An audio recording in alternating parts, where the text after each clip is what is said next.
আমি যতটুকু আঁকতেছি তোমরা খাতায় এটা আঁকে নাও, এটা কিন্তু তোমাদের আঁকতে হবে।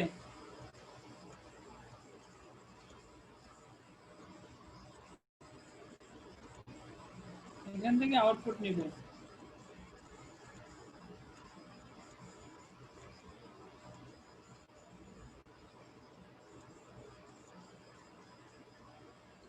এটাকে একটা আর এল বলে। স্যার এখান থেকে টেক্সট দিয়ে লেখা যায়, স্যার আমি লিখে দিব? না, টেক্সটে আমাদের ঝামেলা করে, দরকার নেই এত।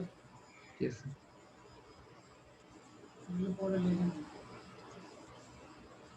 তাহলে আমরা বলছিলাম যে ইনপুট সিগন্যালের পজিটিভ হাফ সাইকেল আসলে, যে এটা যেটা পজিটিভ হাফ সাইকেল আসলো, এই পজিটিভ আসলে মানে এখানে পি তে পজিটিভ, কিউ তে নেগেটিভ।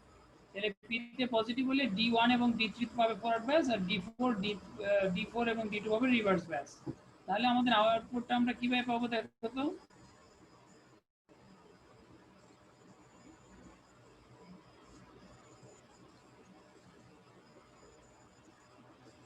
অর্থাৎ এই যে দেখো ইনপুট সিগন্যালের পজিটিভ হাফ সাইকেল, এই পজিটিভ হাফ সাইকেলে ফরওয়ার্ড ব্যাস পাইলো কার জন্য?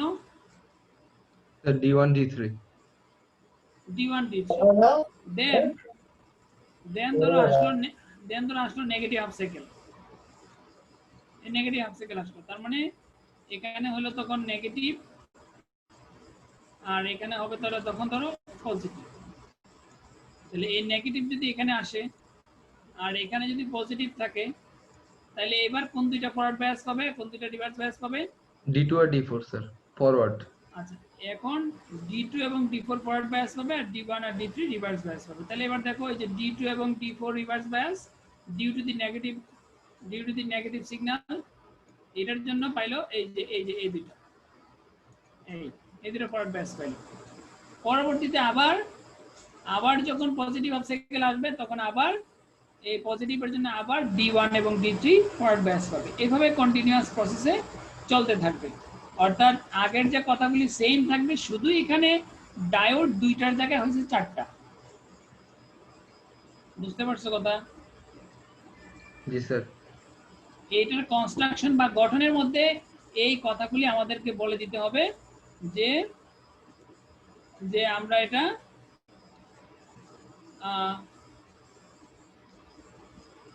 একটা এটা একটা একটু ছোট করে নিই, যে এটা উপরে চিত্রে এখানে একটা ফুল ওয়েভ ব্রিজ, এটাকে ব্রিজ রেকটিফায়ার বলে, যেটাতে চারটা ডায়োড থাকে সেটাকে ব্রিজ রেকটিফায়ার বলে।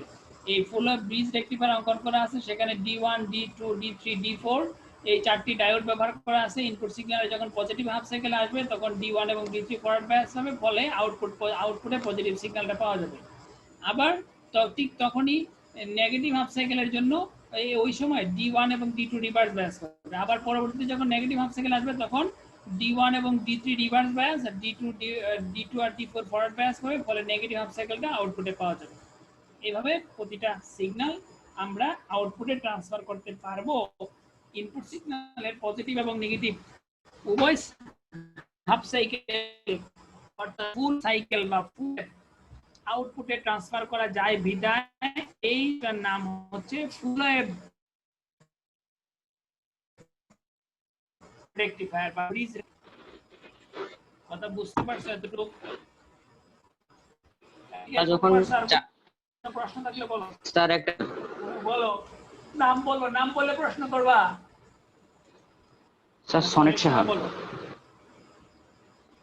স্যার যখন আমরা চারটা ডায়োড ব্যবহার করব ফুল ওয়্যার রেকটিফায়ারে, তখন কি স্যার এটা কোনোভাবে হুইটস্টোন ব্রিজের নীতি মেনে চলবে? না, হুইটস্টোন ব্রিজের নীতিটা আবার ভিন্ন। ওখানে মাঝখানে গ্যালভানোমিটার থাকতে হয়। হুইটস্টোন ব্রিজের কন্ডিশন কি, মাঝখানে গ্যালভানোমিটার থাকবে না?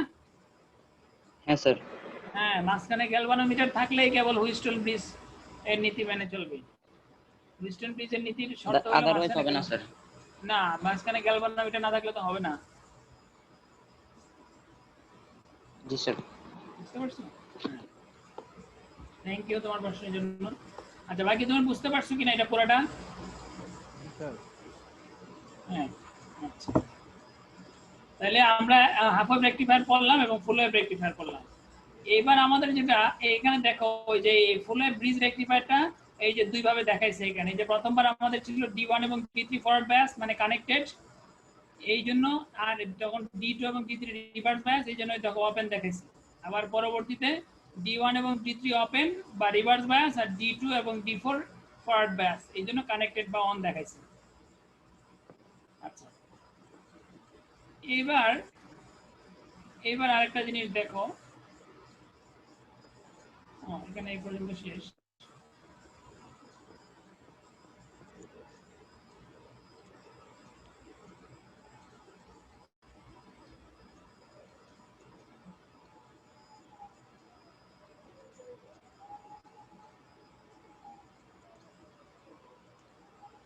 আচ্ছা, এবার একটা জিনিস দেখো, এখানে হাফ ওয়েভ রেকটিফায়ারের কথাই চিন্তা করি আমরা, বা ধরো ফুল ওয়েভ রেকটিফায়ারের কথাই চিন্তা করি, যেটাই বলি আমরা, কিন্তু আমরা বলছিলাম যে আমাদের ডিসি সিগন্যালটা থাকবে একমুখী,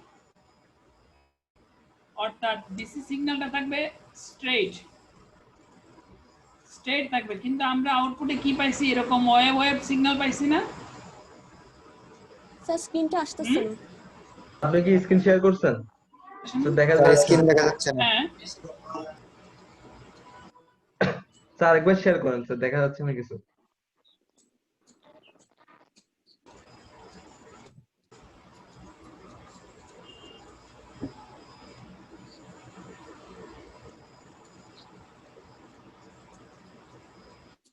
এবার দেখা যাচ্ছে কি না?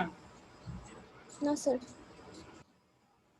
ক্যাপাসিটর ফিল্টার দেখা যাচ্ছে না?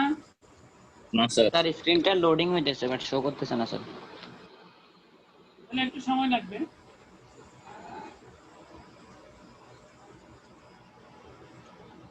আসছে? না স্যার।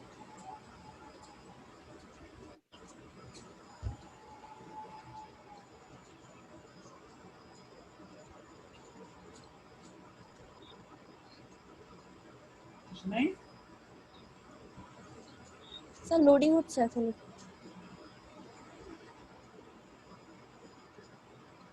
এত সময় লাগলে কেমন হবে? স্যার আপনার এইদিকে নেট স্লো হইতে পারে। এদিকে নেট স্লো হতে পারে, এখানে ফ্লাকচুয়েট করে অনেক সময়, আপ ডাউন করে নেট, আবার স্টপ করে কি আবার দিব?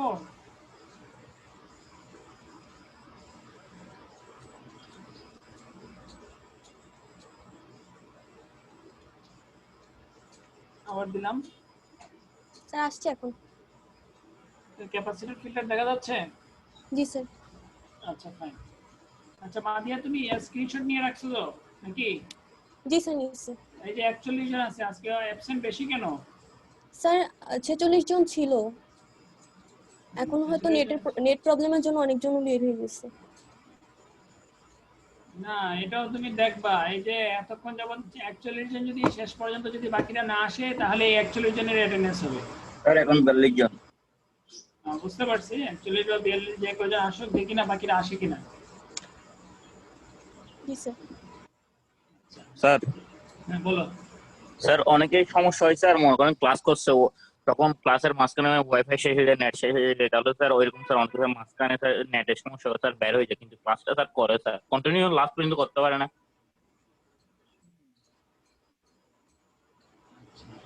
তো নেট শেষ হয়ে যায়, এটা তো এখন মান্থলি নেট সবাই কিনে, এখন তো মাঝখানে শেষ হয়ে গেলে কেমনে হবে? অনেকে মনে করেন স্যার ওয়াইফাই আছে, কারেন্ট চলে গেলে স্যার হয়তো ক্লাস করা কন্টিনিউ সম্ভব হয় না। স্যার মান্থলি নিলেও স্যার নেটওয়ার্কের সমস্যা তো স্যার। যেমন স্যার আপনার এখন নেট আছে, যাই হোক, এটা হ্যাঁ হ্যাঁ, না ডিসটার্ব করলে কিছুক্ষণ তারপরে পর আবার রিকানেক্ট দেখায়। কমিউনিকেশন করতে হবে। শুনো, কমিউনিকেশন করতে হবে। আমি একবারে ডিসকানেক্ট হইলাম, বসে থাকলাম, তো এরকম করলে তো হবে না। হ্যাঁ, কেউ নেটের প্রবলেম বা কিছু একটা সামহাও প্রবলেম, কমিউনিকেট হইতে আছে, আমাদের সাথে গ্রুপে কমিউনিকেট করবে, সিআর এর সাথে কমিউনিকেট করবে যে আমি ছিলাম, এখন কানেক্ট করতে পারতেছি না। আর সে যদি চুপচাপ থাকে, বোঝা গেল সে চলে গেছে, ইচ্ছা করে ওই লিগে চলে গেছে। হ্যাঁ, সে মেসেজ দিবে, গ্রুপে মেসেজ দিবে যে আমি ছিলাম, আমার নেটে প্রবলেম, অথবা মোবাইলে মেসেজ দিবে বা ফোন করবে বা সিআরকে বলবে, একটা কিছু তো কমিউনিকেশনে থাকতে হবে, তাই না? জি স্যার। আচ্ছা, এনিওয়ে এগুলো পরে দেখবো, এখন দেখো। আচ্ছা, এখন আমরা যেটা বলতে চাচ্ছি, এখন আমরা চাচ্ছি পিওর ডিসি সাপ্লাই। আমাদের ছিল এসি, অর্থাৎ আমাদের ছিল হচ্ছে দুই দিকে এসি প্রবাহটা ছিল দুই দিকে, আমি এটাকে একদিকে নিয়ে আসছি মাত্র। কিন্তু এটা পিওর বা ব্যবহার উপযোগী ডিসি এখনো হয়ে ওঠে নাই। আমাদের এটাকে কি করতে হবে? ব্যবহার উপযোগী ডিসি বানাইতে হবে। অর্থাৎ এই যে ঢেউ ঢেউ আছে, এটা হচ্ছে এসির নেচার। আমাদের ডিসির নেচার হচ্ছে একদম স্ট্রেট, অর্থাৎ এখান থেকে শুরু করবে একদম এই যে এরকম এরকম। আমার আঁকা সোজা হচ্ছে না, এরকম স্ট্রেট হবে, অর্থাৎ জাস্ট লাইক দিস ওয়ান, একদম স্ট্রেট থাকবে। হ্যাঁ, অর্থাৎ যদি এটা বেজ লাইন থাকে, এটা যদি বেজ লাইন থাকে, জিরো যদি থাকে, এই জিরো থেকে এখানে দিয়ে একদম সোজা থাকবে। হ্যাঁ, কিন্তু আমাদের এটা দেখে এখনো এই ঢেউ ঢেউ আছে, এরকম ঢেউ ঢেউ আছে, এরকম ঢেউ ঢেউ আছে, যেটা আমরা চাই না। আমরা চাই একদম স্ট্রেট ডিসি হবে। এই স্ট্রেট ডিসি হওয়ার জন্য আলাদা একটা সার্কিট রেকটিফায়ারের আউটপুটে কানেকশন দিয়ে দেওয়া হয়, সেটাকে বলে ফিল্টার সার্কিট। এই দেখো, এখানে রেকটিফায়ারের আউটপুটটা দেওয়া হয় এই সার্কিটের ইনপুটে।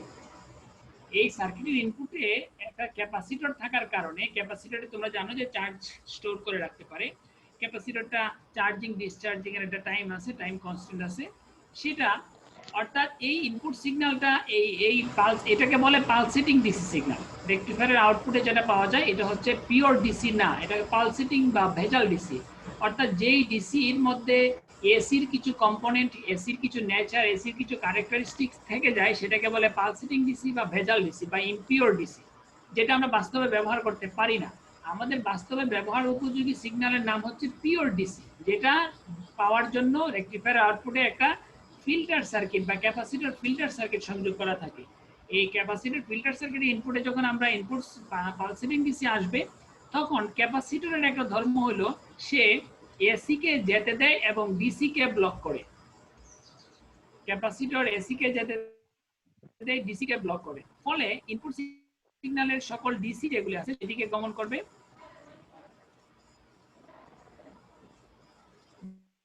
ডিসি গুলি, আর এসি গুলি সব এদিকে আসবে, এদিকে আইসা এদিকে ফিডব্যাক করবে এসি গুলি।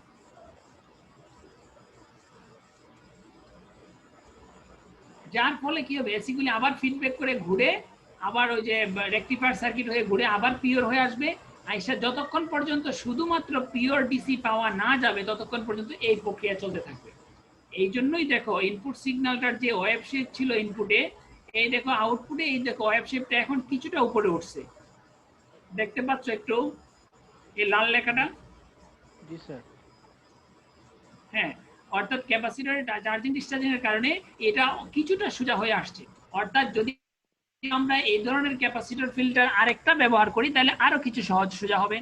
অথবা এই ফিল্টার সার্কিটের ক্যাপাসিটরের মান যদি আমরা অ্যাম্পিয়ারকে সিলেক্ট করতে পারি, তাহলে একটা স্টেজেই একেবারে স্ট্রেট ডিসি হয়ে যাবে, একদম স্ট্রেট সোজা এরকম ডিসি পাওয়া যাবে, যেটা আমাদের ডিজায়ার্ড ডিসি, যেটা দিয়ে আমরা মোবাইল ক্যালকুলেটর ল্যাপটপ চালাতে পারবো।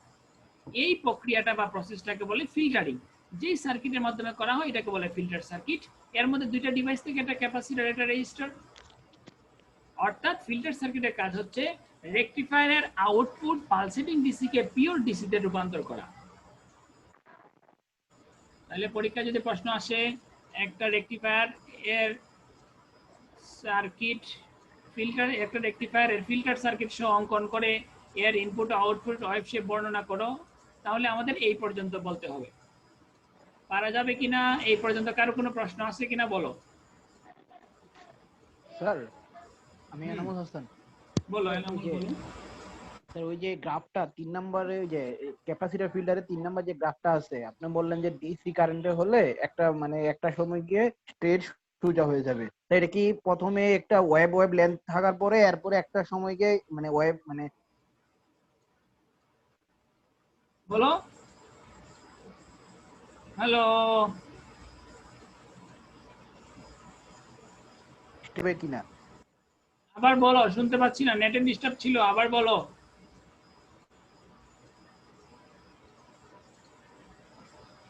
হ্যালো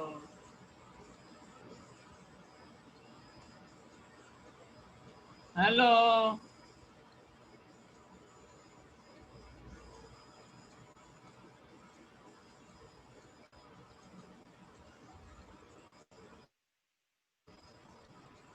হ্যালো শুনতে পাচ্ছ? জি স্যার শোনা যাচ্ছে। হ্যাঁ বলো, কে বলতে প্রশ্ন করতেছিলা? আঁকা কি করছে কে স্ক্রিনে?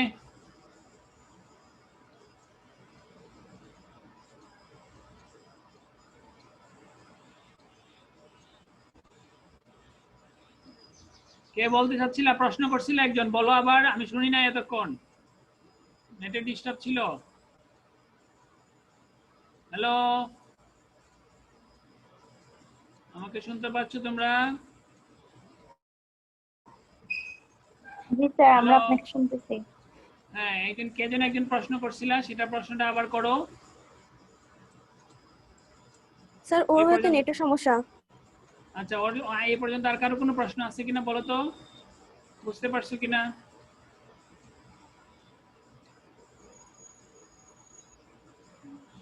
স্যার 2 নম্বর গ্রাফটা যদি একটু বুঝতে, 2 নম্বর ফিগারটা। এটা এটা জি স্যার। ক্যাপাসিটি 2 নম্বর ফিগারটা, আচ্ছা ওকে ফাইন।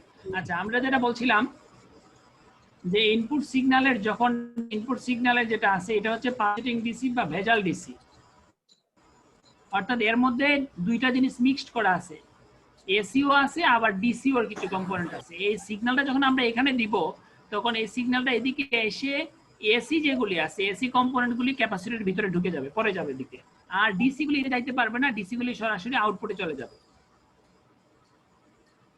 এর কারণ হচ্ছে ক্যাপাসিটর ডিসিতে অপারেট হয় না, ক্যাপাসিটর এসিতে অপারেট হয়। ক্যাপাসিটর চার্জিং এবং ডিসচার্জিং এর একটা টাইম আছে, ফলে এই ক্যাপাসিটর ভিতর দিয়ে যে এসি গুলি প্রবাহিত হচ্ছে সেগুলি আবার ফিরে আবার রেকটিফায়ারের মধ্যে চলে যাবে ভিতরে। যে রেকটিফায়ার হচ্ছে একটা filtering system, nothing but A filtering system, অর্থাৎ ডিসি তে এসি কে কনভার্ট করার একটা ফিল্টারিং সিস্টেম। এখন যেই পরিমাণ ডিসি পিউরিফাই হয়েছে সেগুলি আউটপুটে চলে যাবে, আর যেগুলি পিউরিফাই হয় না, এসির আরো কিছু কম্পোনেন্ট বা সিগন্যালের পার্টস রয়ে গেছে, সেগুলি ক্যাপাসিটরের ভিতর দিয়ে প্রবাহিত হয়ে আবার ওই যে রেকটিফায়ার, এটা তো শুধু এই সেকশনে দেখানো হচ্ছে, আবার রেকটিফায়ার সেকশনে ফিরে যাবে। কথা বুঝাইতে পারছি তোমাদেরকে? জি স্যার। হ্যাঁ জি স্যার। আমি আবার যে পাচ্ছি না, শেয়ার পাচ্ছি না।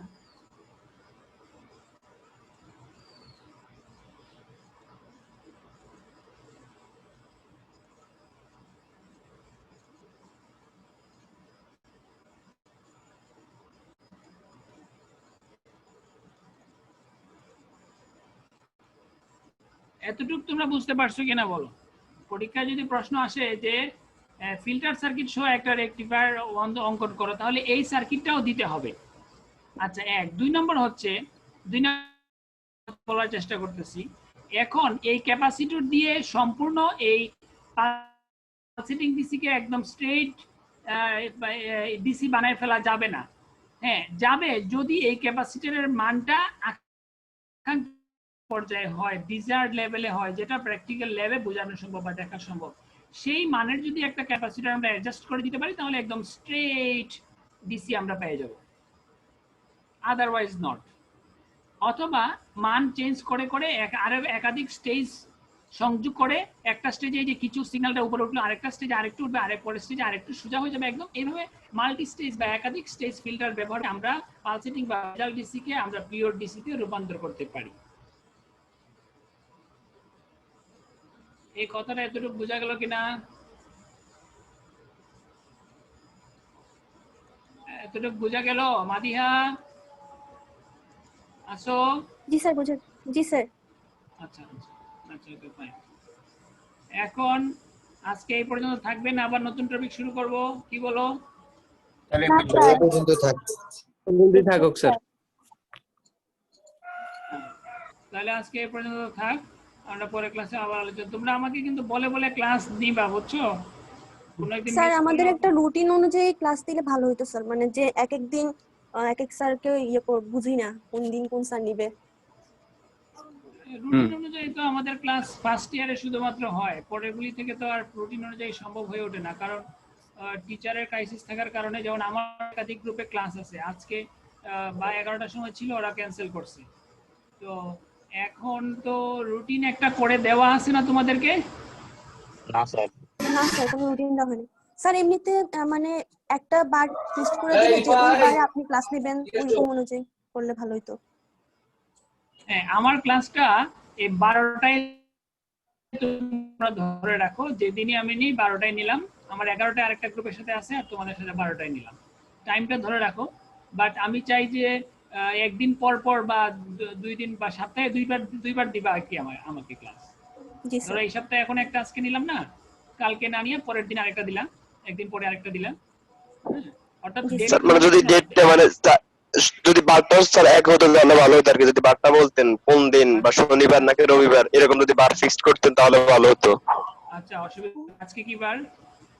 আজকে স্যার সোমবার মনে হয়, মঙ্গলবার, স্যার সোমবার। সোমবার। সোমবার। আচ্ছা, ওকে ফাইন। সোমবার আর বুধবারে দাও আমাকে, বুধবার 12টায় দাও, সোমবার বুধবার 12টায় দাও। স্যার বুধবার 12টায় স্যার হয়তো স্যার মাকসুদ স্যার ওইদিন ক্লাস নেই, তো স্যার একদিনে সপ্তাহে একদিনে ক্লাস নেই ওই দিন স্যার, ওই ডে স্যার প্রায় 1.5 ঘন্টা বা এর চেয়ে বেশি ক্লাস নেই। এই দেখছো, তাহলে তো টাইমটা ঠিক থাকতেছে না। আমাকে স্যার, তোমরা তাহলে আগের দিন কনফার্ম করলেই ভালো হয়, বুঝছো? না হলে অনেক সময় দেখা যাবে আমিও খেয়াল থাকবে না, তোমরা যে বলবা একবারে এক ফিক্স টাইমে আমি আসবো, তোমরা জাস্ট মেসেঞ্জারে পরের দিনের ক্লাসটা ফাইনাল করে নিলেই হয়। হ্যাঁ, স্যার মানে স্যার দিনটা ঠিক থাকলে আর কি, তাহলে স্যার ওই দিন ওর আগে মানে ওই দিনে আপনাকে বলতে পারতাম আর কি আগের রাতে যে স্যার ওই দিন ক্লাস আছে, আর অন্য স্যারের ক্লাসে ওই দিন নিতাম না আর কি, তাহলে সুবিধা হয় আর কি স্যার, আপনারও সুবিধা আমাদের সুবিধা। আচ্ছা, ওকে ফাইন, তাহলে কালকে দিয়ে দাও, সোমবার মঙ্গলবার 2 দিন দাও নাকি? স্যার হ্যাঁ ঠিক আছে ঠিক আছে। স্যার ওটা স্যার তাহলে জানাবো আপনাকে, অন্য স্যারদের সাথে যদি এরকম মানে করতে পারি তাহলে ভাই স্যার তাহলে একটু সুবিধা হবে আর কি।